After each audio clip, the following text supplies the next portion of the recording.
So in previous class we have already seen that whenever any charge is given some motion with respect to b with some angle theta, then there are two components of its velocity. One is v parallel. V parallel means the component which is parallel to the magnetic field, and v perpendicular, that means perpendicular to this magnetic field, v perpendicular. Clearly, if this velocity is making a velocity of charge initially making some angle theta with respect to b, then v parallel should be v cos theta, the component of v along theta. In this simple way, this is v, this is theta, so one component will be v cos theta, which is, we are saying, v parallel, and perpendicular component v perpendicular, v sin theta, right? So there are two components, v parallel and v perpendicular. What is the purpose of v parallel and v perpendicular? We have already discussed that whenever there is a motion along the parallel of magnetic field, then the charge won't experience any force on it. It means the purpose of v parallel, that is v cos theta, is just to take the charge in the linear motion, is to provide the linear motion to the charge. So for which concept the v parallel is responsible for? V parallel or v cos theta, component of v, provides the linear motion to the charge. And what is the main purpose or what is the main function of v perpendicular?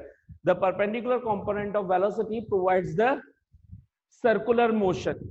So if only v perpendicular would have been there, then the charge would be continuously moving in the yz plane, because the magnetic field is in x direction. And if we'll talk about the v perpendicular in z direction or y direction, that is j cap and I cap, then obviously by right hand palm rule or Fleming's left hand rule, we can observe that the force will be exerting in the downward inward direction cross, and hence it will be deflecting here and continuously moving in such a circular path. And this circular path was present in which plane?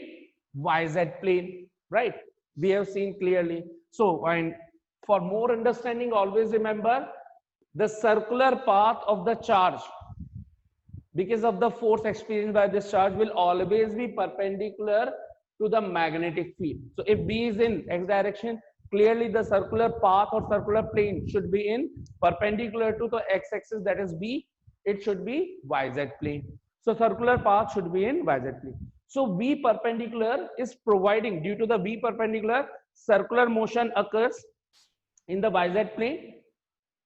Simultaneously, V parallel is taking this circular path of charge in linear motion. So hence we will be observing the path of this charge will be circular path but linearly. This kind of, you can check it, it is just like a spring. This is called the helical path, helix, right? This path is known as helical path or simply helix. So this is the famous question: what must be the path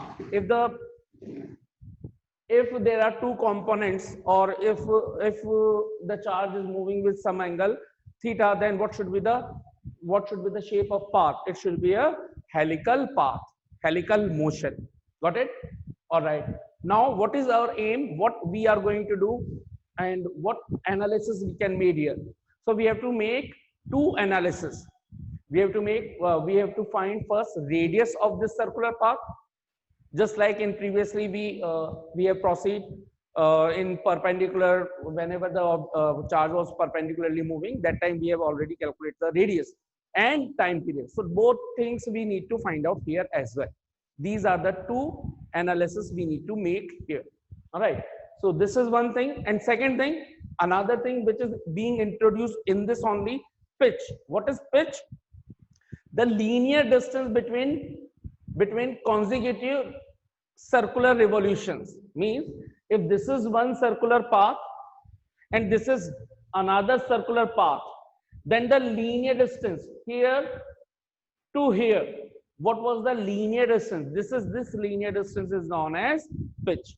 So in one revolution. You can also say it will come here in just one revolution. Whatever time it will take in pitch, it should be one time period only.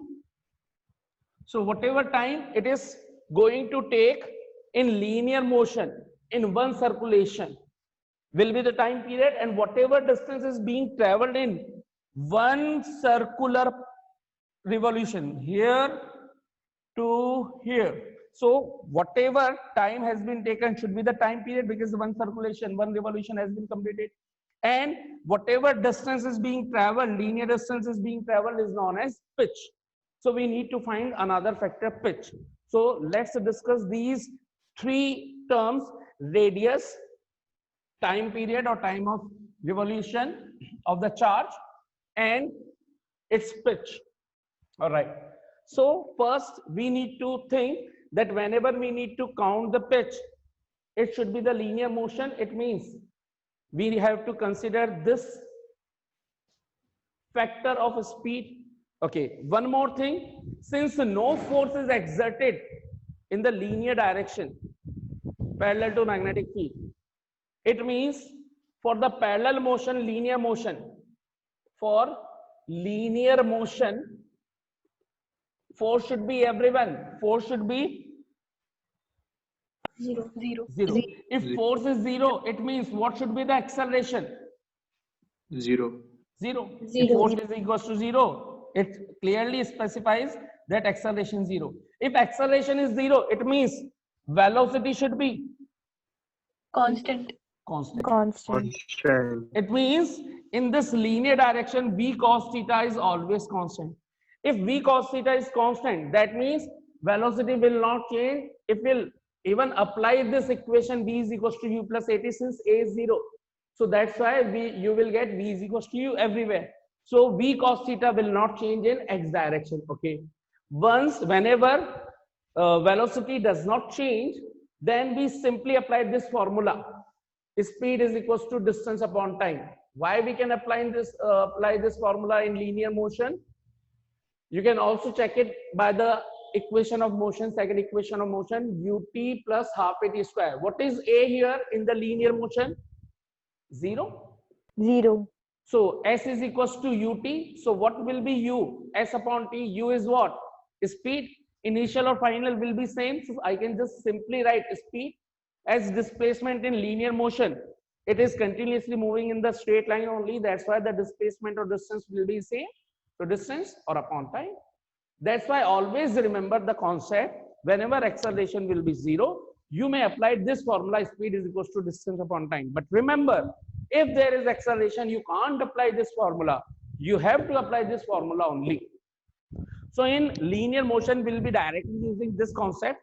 And now let's consider first perpendicular motion. That means circular motion. Okay.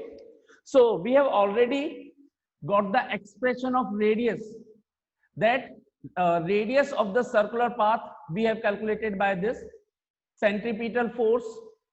F centripetal force was being provided by the magnetic force. Now this magnetic force is provided only and only because of this perpendicular component, isn't it? Yes or no? The magnetic force can be provided by only which component of the velocity? Perpendicular component. So can you tell me what should be the magnitude of magnetic force? Q charge moving with velocity v but not v, perpendicular component. Magnetic force is provided only by v perpendicular into b, because q v perpendicular cross b. So the angle between v perpendicular and b is 90 degrees. So q v perpendicular b sin 90, sin 91. That's why simply q v perpendicular is v sin theta. Done. F centripetal mv square upon r, which should be v perpendicular upon mv square upon r. So what should be the expression here? R is equals to m v perpendicular upon qb. What is v perpendicular here? V sin V sin theta. upon qb. Good. So we got to know. You can directly write this as well by previous thing, but I have derived directly because one step was involved here, so that's why I didn't for, escape this. Right. So mv sin theta upon qb. We got the radius. If this is the radius, then if I'll talk about the time period, this is step number one. One of the factor we have achieved, this is r. Another factor which I need to achieve is time period, time of revolution or time period, capital T. Time period is defined as the time taken to complete one revolution. So in one revolution,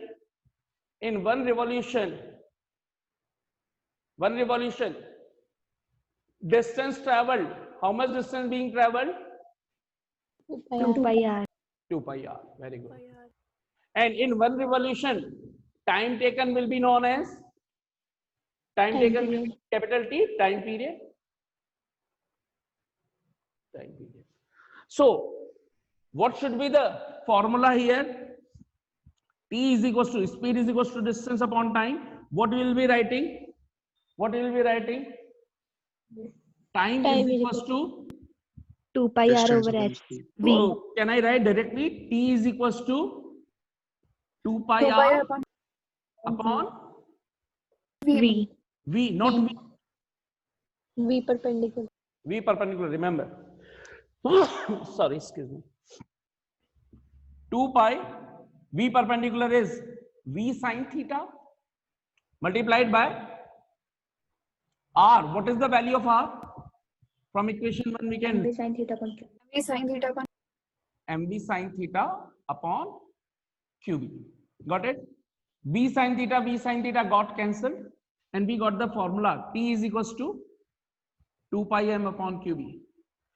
Was it same formula which we derived earlier for just perpendicular motion? Yes or no? Yes, sir. Again it is not depending on velocity, speed, velocity or speed and radius, not depending on. Sine time period for each path should be same, 2 pi m upon qb. So this was our second factor which we wanted to derive. We have derived it now. Done.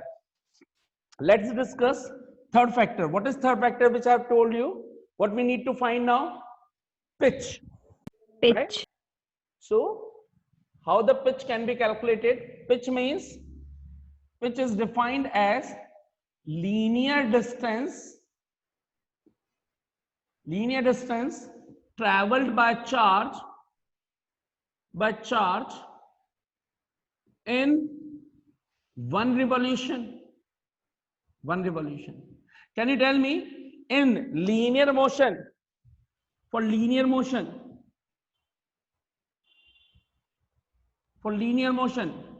speed will be given by which component? V cos theta.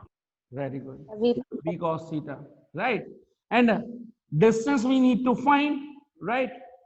Distance we need to find, which is actually pitch we need to find. And time is how much in one revolution? Capital T. So can I relate them now?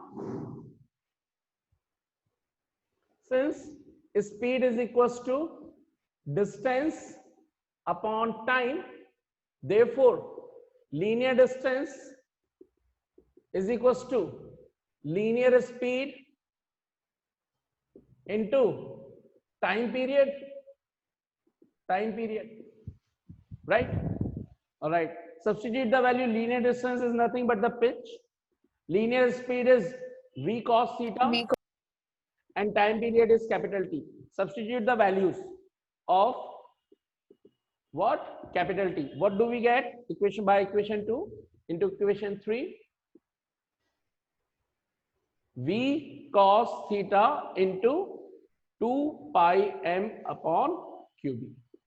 This is the answer of pitch. So you need to remember the formula of pitch directly. Sometimes it could be asked in your examination, competitive examination, or if you forgot, then you have the derivation, you can say the analytical method. How many of you understood it fully? All right, now let's discuss the another topic, motion of a charge in a perpendicular magnetic field and electric field, or cross magnetic field and electric field. Means now we are saying that there are two types of field, electric field and magnetic field. Both are present, and both are present in such a way, both are mutually perpendicular to each other. That means electric field and magnetic field are perpendicular to each other right now. E and B are perpendicular to each other. So let's discuss how it can be done. Let's suppose we are talking about Q, and if Q is taken as electron, then let's discuss how it will be, what should be the motion of this. So of this electron, let's suppose this is some slit S.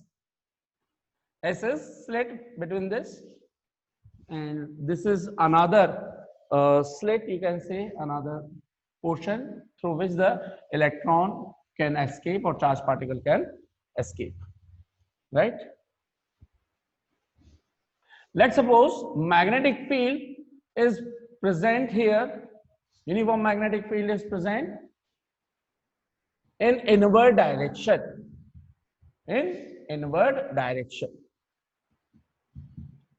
So that means magnetic field is being shown by the direction cross minus k cap, right? And let's suppose the electric field is perpendicular to it, and it is along up to down. That means from positive to negative, y to minus y. So I'm showing it in that way.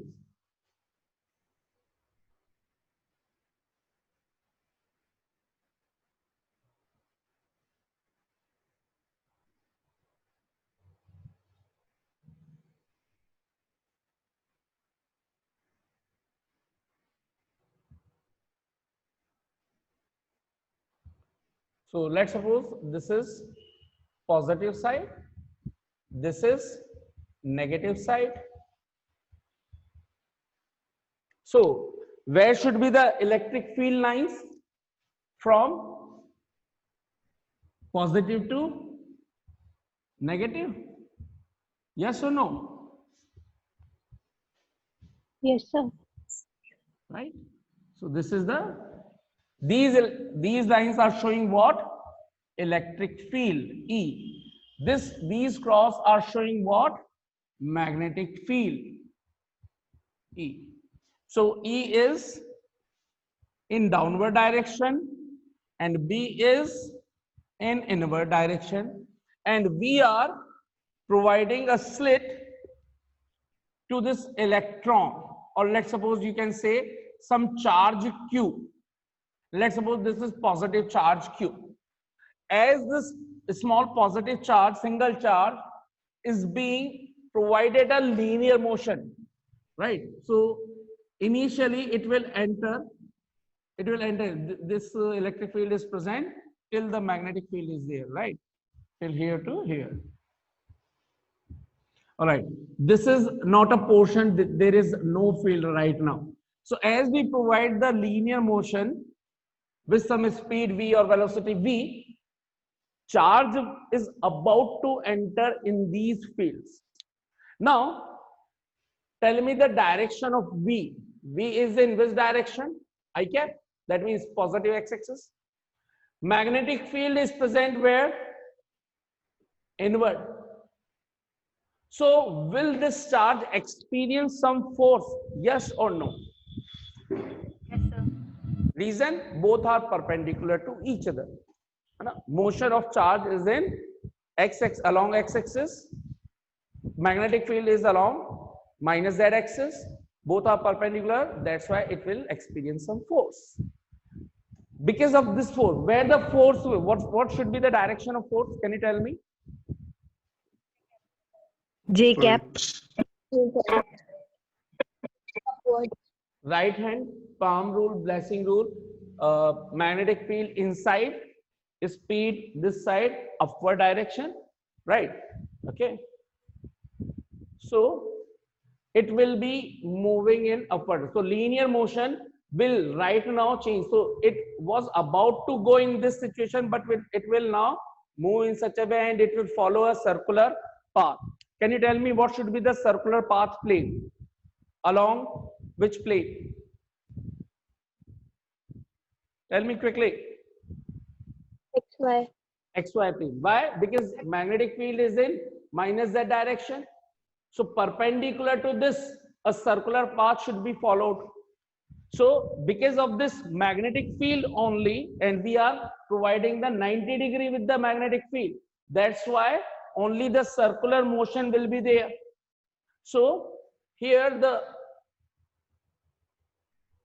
this charge should move in, let me correct it again, it was bigger than it. Let the charges flow moving in circular path in such a way, right? In such a way, because of if there is only magnetic field. If there would be only magnetic field, then the charge would have been moving only along this circular path, right? In XY plane, okay. But there is electric field as well. So can you tell me, as it will enter in this electric field, will it experience some force or not? Yes or no? Yes, sir. Yes. So let's suppose charge is there right now. If I'll ask here, two forces should exert on it. One force which is tried to take it in upward direction, and another force should be Fe. Fe should be is equals to QE vector. It means the force should be in the direction of electric field only. Electric field is in downward direction. That's why it will get another force in downward direction. All right.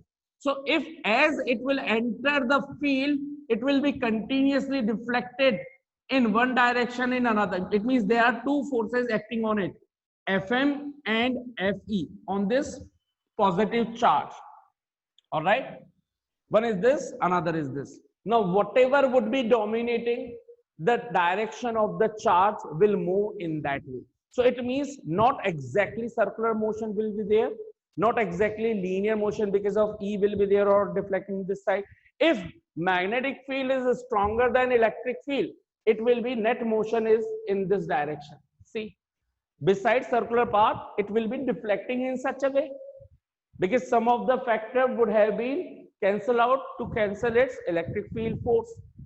If electric field is stronger than magnetic field, it should have deflected in that way because some portion was tried to take in upward direction, but dominating is electric field. That's why it would be cancelling out, and hence the charge will be deflecting in downward direction.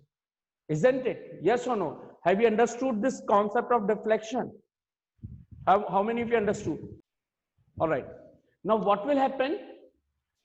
Can you tell me if exactly magnitude of magnetic field and electric field both are equal, what will happen?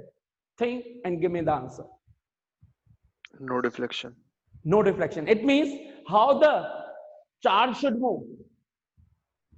Linearly. And Straight it will path. go without Linear. any deflection. Without any deflection. Got it? Most important concept. If we want that charges should go straight in a perpendicular magnetic and electric field, then it should be done in such a way that magnitude of both of them should be equal and both should be perpendicular. B and E should be perpendicular and magnitude should be equal. Then all the charge particle will be moving with the same velocity V. They won't deflect.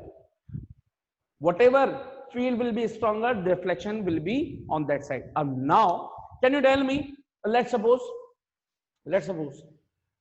two electrons